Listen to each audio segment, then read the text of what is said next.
Life में एक चीज़ याद रखना, किसी एक को अपना गाइडर मान लो। आपको जो गाइडेंस दे, आपको एक बेस्ट तरीके से सारी चीज़ें समझाए कि आपको कब क्या करना है, देन आप मचा दोगे। तो आज रोज चैप्टर कर रहे हैं हम लोग, लगातार 4 चैप्टर कर चुके हैं, 5वां चैप्टर है और इसका इंट्रोडक्शन दे रहा हूँ। लेखक का परिचय काफ़ी डिटेल में अच्छे से देख लो एंड मचा दोगे बोर्ड एग्जाम में मेरे भाई। सब्सक्राइब करके देख लो आप कितना बेहतर स्टूडेंट बन जाते हो। So best of luck. तो रोज चैप्टर करेंगे, ठीक है, अच्छे तरीके से सुनना मेरे भाई। रोज चैप्टर हम लोग कर रहे हैं, ठीक ना। तो रोज हम लोग करेंगे, जो कि आपका 5 चैप्टर है और इसके लेखक थे सचितानंद हीरानंद वत्सन अज्ञे। इसका नाम नहीं लिखा गया टाइपिस्ट के द्वारा। अरे यार टाइपिंग वाले क्या कर रहे हो तुम सब, नाम तो डालना चाहिए था ना। सचितानंद हीरानंद याद रखना, सचितानंद हीरानंद वत्सन अज्ञे, बस याद रख लो मेरे भाई। ठीक है, तो सचितानंद का जन्म कब हुआ था? 7 मार्च 1911 को, और निधन कब हुआ था? 4 अप्रैल 1987 को। तो ये दोनों चीज़ें मोस्ट इंपॉर्टेंट है, याद रखना है आपको। 7 मार्च 1911 को जन्म और 4 अप्रैल 1987 को मृत्यु हुआ था। माता का नाम था बेअंती देवी। क्या नाम था? बेअंती देवी। इनका मूल नाम जो था ना, मूल निवास, सॉरी, मूल निवास कसिया गांव था, कुशीनगर जिला था और उत्तर प्रदेश राज्य था। ये क्या है? गांव है। ये क्या है? जिला है। और ये क्या है? राज्य है। तो याद रखना, ठीक है। बहुत अच्छे तरीके से चीज़ें कराऊंगा, टेंशन बिल्कुल भी मत लो। पिता का नाम था डॉक्टर हीरानंद शास्त्री। ये इंपॉर्टेंट क्वेश्चन बन जाता है। सचितानंद हीरानंद वत्सन अज्ञे जी का पिता का नाम था हीरानंद शास्त्री। और अगर हम लोग शिक्षा के बारे में बात करें तो प्रारंभिक 4 साल लखनऊ में घर पर मैट्रिक, है ना, और 1925 में, यानी कि 1925 में इन्होंने मैट्रिक दिया था, है ना। घर पर ही 4 साल की पढ़ाई की थी लखनऊ में ही, फिर मैट्रिक दिया था 1925 में, याद रहेगा ना। बहुत बढ़िया। पंजाब विश्वविद्यालय से इंटर किया था, जो कि 1900 से। मद्रास क्रिश्चियन कॉलेज से। कहाँ से इंटर किया था? मद्रास क्रिश्चियन कॉलेज से। कहाँ पर? पंजाब के अंदर, ठीक है। उसके बाद बीए करा था, बीएससी 1929। आप इंटर के बाद बीएससी करोगे चाहे बीए करोगे, जो भी ग्रेजुएशन वाली डिग्री लोगे, तो इन्होंने वही करा था फॉरवन कॉलेज से, जो कि लाहौर में पड़ता है, पंजाब के अंदर, ठीक है। एमए किया था अंग्रेजी पूर्वार्धर लाहौर से ही। क्रांतिकारी आंदोलन में गिरफ्तार हो जाने से पढ़ाई आगे रुक गई थी।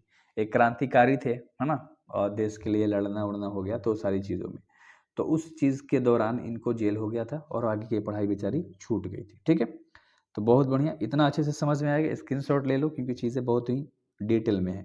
अगला है आपका भाषा ज्ञान। भाषा ज्ञान संस्कृत, अंग्रेजी, हिंदी के अतिरिक्त फारसी, तमिल आदि अनेक भाषाओं का ज्ञान था इनके पास। इनके पास संस्कृत का, अंग्रेजी का, हिंदी का और इसके अतिरिक्त फारसी का भी, तमिल का भी, है ना, अनेक भाषाओं का ज्ञान था। तो ये सारे भाषाएं आपको याद होनी चाहिए, ठीक है। थोड़ा सा आगे अगर हम लोग बढ़ें तो थोड़ा सा आगे हम लोग देखेंगे व्यक्तित्व एवं स्वभाव के बारे में, कि उनका व्यक्तित्व कैसा था, स्वभाव कैसा था, वो कैसे दिखते थे, क्या करते थे, वो सारी चीज़ें।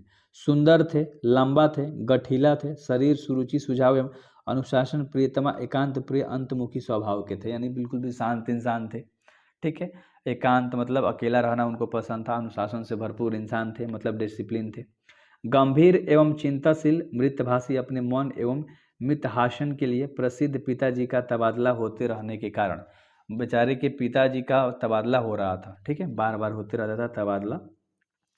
तो कभी लखनऊ, तो कभी कश्मीर, तो कभी लाहौर, तो कभी पटना, तो कभी मद्रास आदि स्थानों पर उनके साथ रहने वाले उनके अनेक परिश्रम का मतलब संस्कार बचपन में ही मिल गया था। इतना बचपन से ही संघर्ष कर चुके थे पापा के साथ, इधर उधर जाना, तो उनको सारी चीज़ें की ना लत पड़ गई थी, यानी कि परिश्रम से उनको बहुत सारी चीज़ें मिली, ठीक ना, परिश्रम करना उन्होंने सीख लिया। अभी अगर हम अभिरुचि की बात करें कि इंटरेस्ट किस किस चीज़ में था, उनको दिलचस्पी किस चीज़ में थी? बागवानी में, यानी कि पेड़ पौधा लगाना, बागान बनाना। पर्यटन में, अध्ययन में, पढ़ाई में आदि के अलावा दर्जनों प्रकार के पेशेवर कार्यों में दक्षता थी। फोटोग्राफी भी ये कर लिया करते थे। हस्तकला भी इनके पास थी। शिल्प आदि में प्रवीणता। यूरोप, एशिया, अमेरिका सहित कई देशों की साहित्यिक यात्राएं भी इन्होंने कर ली थी। तो इस तरह से इनके मन में अभिरुचि था। अगर हम लोग बात करें आगे तो सम्मान एवं पुरस्कार की बात करते हैं। साहित्य अकादमी, भारतीय ज्ञानपीठ और सुगा, ये सारे इनके द्वारा ही लिखा है, मतलब मिला था। साहित्यिक अकादमी इनको मिला था, ठीक है। भारतीय ज्ञानपीठ मिला था, है ना। और एगो सुगा होता है, युगोस्लाविया, ये भी इनको प्राइज के तौर पे मिला था। उसके बाद कह रहा है कि अंतर्राष्ट्रीय स्वर्णमाला आदि पुरस्कार देश विदेश के अनेक विश्वविद्यालय में से विजिटिंग कार्ड आया करते थे, मतलब कि स्पेशल गेस्ट के रूप में। तो इतना इन्होंने कमा कर रखा था। सोच रहे हो भाई, आप लोग भी क्या करोगे लाइफ में, वो सारी चीज़ें सोच लो। पत्रकारिता, जैसे कि सैनिक आगरा में, विशाल भारत कोलकाता में, प्रतीक प्रयाग के अंदर, और दिनमान दिल्ली में, नया प्रतीक दिल्ली में, नवभारत टाइम्स नई दिल्ली में, और बाट बाग एक्रोस अंग्रेज में संपादन, ये अंग्रेज में लिखा था ये तीन गो चीज़। ठीक है, तो ये सारी चीज़ें जगह के तौर पे बताया है। मतलब कि पत्रकारिता, यानी कि पत्रकारिता के काम किए थे, देख रहे हो, ये सब मतलब उनके द्वारा निकाला गया था। जगह जगह का नाम भी है, नाम भी है। भारत रत्न कहाँ, कोलकाता में, प्रतीक प्रयाग में। तो इस तरह से आपको याद होना चाहिए। ठीक है, एंड आगे बात करते हैं कृतिया के ऊपर हम लोग बात करेंगे। 10 वर्ष की अवस्था में कविता लेखनी शुरू कर दी थी, यानी कविता लिखना स्टार्ट कर दिया था जब यह 10 साल के थे, तब से ही। लेखन हिंदी अंग्रेजी दोनों में, मतलब हिंदी में भी लिखा करते थे और अंग्रेजी में भी। सोचो कितना टैलेंटेड थे। पहले इतना सोर्स भी नहीं था पढ़ाई का, सोचो तब पर भी इंसान पहले का बहुत इंटेलिजेंट हुआ करता था। बचपन में खेलने के लिए इंद्र सभा नामक नाटक लिखा। घर में एक लिखित पत्रिका, है ना, अंधदृध निकाले थे, है ना, अंधदूध निकाले थे। 24 से 25 में अंग्रेजी में एक उपन्यास लिखा था, और 1924 में पहली कहानी, जो कि इलाहाबाद के अंदर थी, वो लिखी थी। बस खत्म हो गया। इंट्रोडक्शन बहुत कम था, स्क्रीनशॉट में आप ले सकते हो। मैंने आपका 5 मिनट समय लिया, एंड मैंने बहुत सारी चीज़ें आपको बता डाली। तो आगे की वीडियोज़ में क्वेश्चन आंसर आएगा, फिर सारांश आएगा। सो बेस्ट ऑफ लक मेरे भाई।